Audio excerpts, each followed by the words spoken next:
gamancha rồi lắm mong cái cả tô cái chốt na cái lưỡi anh mà từ lo mai rồi làm sẽ cứ tìm tay và khác ai làm mà từ bao sẽ ai cho ra không ai từng tha gần cho ai biết thương ai từng tha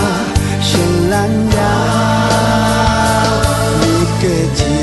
biết chung đêm tha lắm quê ai agape so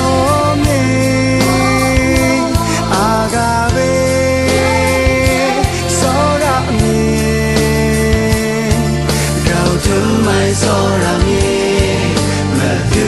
so me agape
con trai từng tha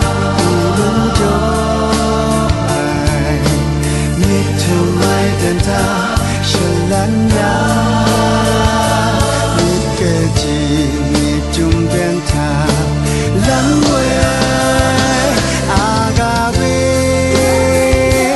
so me agape so ra me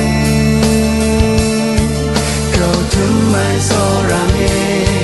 mà thứ so me agape agape so me agape so ra me cầu thương mai so ra me mà thứ so me agape chúng mày so ra nhé mà đưa so nhé